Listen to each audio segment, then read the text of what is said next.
offers alternate site testing. He's been retired for more than 5 years, but Gary Capel still works full-time hours. Okay, you ready? Helping care for his mother-in-law.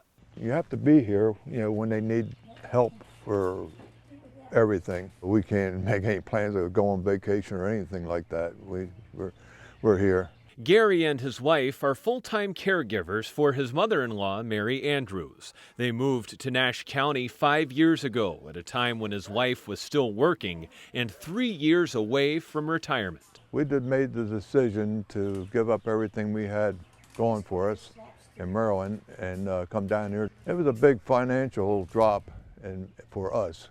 It was like $20,000 cut in salary. Over in Tarboro, Carol Quiglis knows what the Capels are going through. She moved here from California to look after her mother. I asked again, is it time for me to come home yet? And they finally said yes. So I went back to Los Angeles, sold what I could, packed up things, and was back here by October 1st. So I was back here in 1 month. Even though her mother passed away in the months after Quiglis moved back 7 years ago, she has remained in North Carolina. Quiglis is part of a trend that began in the 1970s and continues at a steady pace today. It's called Homeplace migration. For much of the 20th century, the South was the place to leave.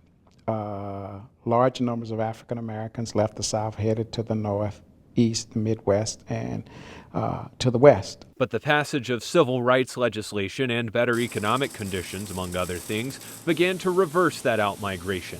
Researchers say the South became the place to be.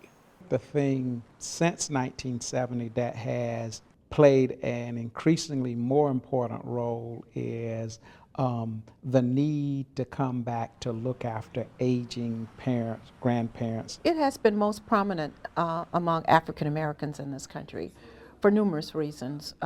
One reason being economic reasons and the other being family ties. It's that sort of obligation that brought Carol Quiglis back. She left Tarboro as a young adult for the West Coast. And I liked the way LA looked. You have the palm trees, you have the mountains, you have the ocean. And soon after, Quiglis had a job, working as a chef for one of Los Angeles' best-known celebrities. They never tell you at first who you're going to go for. At the last minute they tell you, and they open the door, and there was magic and cooking. I go, hello. A greeting to 6'9" Los Angeles Lakers superstar Magic Johnson. Quiglis was still working for the NBA Hall of Famer when her family responsibility called her back home to Edgecombe County. It wasn't easy, but it wasn't, it wasn't the worst thing because I knew that I was needed someplace else. When you hear the fire siren go off, you don't think about what am I leaving, you think about going to the fire and putting it out. Researchers say for many African American families, putting out that fire and caring for an aging family member must be done in person, not just financially. In the African American community, a skilled nursing facility is the last option. I always say we are the skilled nursing facility. We are responsible for taking care of aging parents and grandparents and uncles and aunts. According to census data, it's the southern United States that are gaining the most new residents through this kind of migration. About 5 million African Americans have moved to the South from other parts of the nation since 1990. Those who left in the early 60s and 70s are middle-aged now. They were young adults in the early 70s, and now they are my age. They're baby boomers. They're in their late 50s, which means their parents, if they're living, are in their late 70s and 80s. Dr. Peggy Dilworth-Anderson says the feelings of obligation come from deep within African American culture. It's a very communal way of developing. So it makes sense for groups to take care of the children, strong groups to take care of the older people, and dependent others are absorbed within the family system. It's all about economics and values. I would say the cultural values override the economics most of the time. Many of the places the younger generations are moving to are rural, predominantly black communities like Edgecombe County, where families have been in place for generations. Migration can be a potential boon for these rural areas.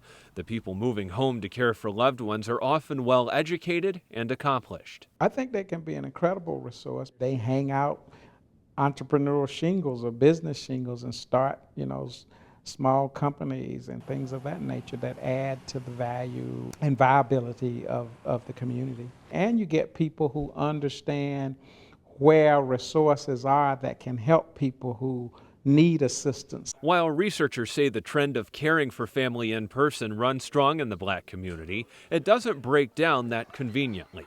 It's less about race, but more about culture. It's less about being black or white, but more about belief systems.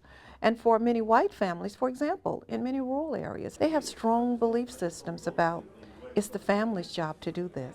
That's what led Gary Capel to give up everything in Maryland to move to North Carolina. Fourth commandment is honor your mother and your father.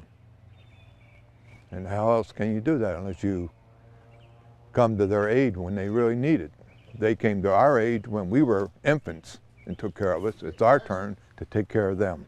It's an obligation, and it's like, of course you're going to do that. Of course you are. Even families who do choose to hire help for aging family members are more involved in their care than ever before. Researchers say whether the care happens outside of the home or within it, being close by is the most important part. The idea is what works best for the family. And so in my work, I often encourage families to know that they have choices, and the choices they make, what are the implications of the choices they're making. Even with the daily demands of caring for his mother-in-law full-time, Gary Capel has no regrets. He does have someone who's very grateful for all of his assistance. Without him, I don't know what I'd do. It means a life. I get teary-eyed when I think about it, you know.